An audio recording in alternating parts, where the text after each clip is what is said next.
As I'm sure you've seen, people all over the country are lining up for hours for a chance to get food from food banks. There is an absolute shortage of food across this country, and I find it absolutely fascinating that at the same time, farmers are dumping food and destroying it. They are plowing over eggs and dumping milk right into the ground. So, with these two things, I thought there has to be some reason, and it probably has to do with money. So, I was digging into it a little bit more. What I discovered was the same thing. In a previous video, I mentioned how there are two sides to the toilet paper industry. You have your retail side, which is people who are buying at Walmart and at the grocery stores.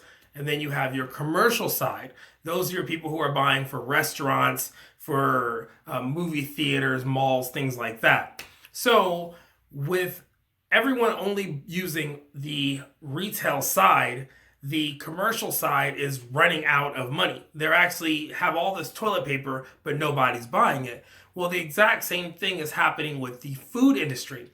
It's only common sense to think that there are people who are only supplying to the the bulk purchasers. So you have restaurants and schools and things like that. They are buying eggs and milk and all these things in huge quantities.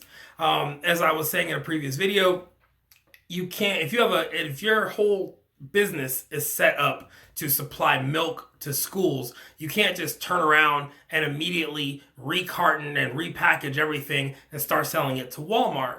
So at first, when I was thinking about how they were controlling it, I thought maybe they were trying to control the supply. If you look into it, you'll find that when cars don't get sold, they actually go into storage, and this happens all over the world.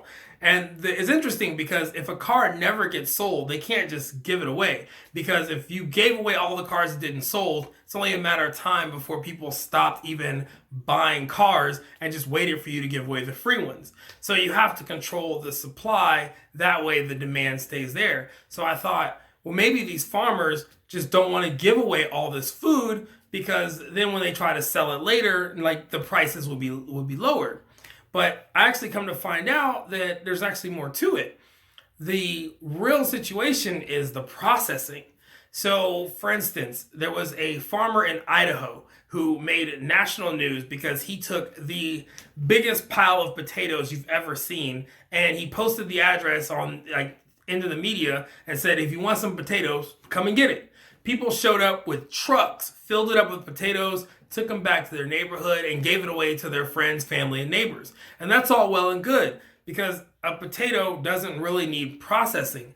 Unfortunately, you can't just pull milk from a cow and just give it to people. So that processing of making things where they are safe for people, like milk, eggs, things like that, that costs money. Takes labor, and also they don't want to be on the hook if someone were to get sick from their product if they're giving it away for free.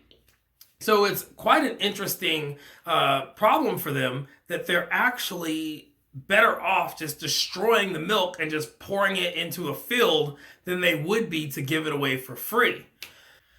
The solution is simple. Unfortunately, it's not cheap.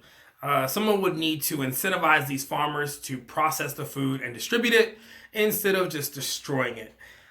I'm not going to get on my soapbox about that because it does drive me crazy. We live in a world of wealth and abundance. There is more food processed than everyone in the world will ever need.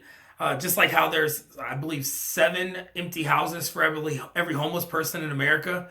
But that's a whole different conversation, and I'm going to have to touch on that in another video. Hopefully you gained something from this. If you found it interesting, like it, share it, and I'll see you around.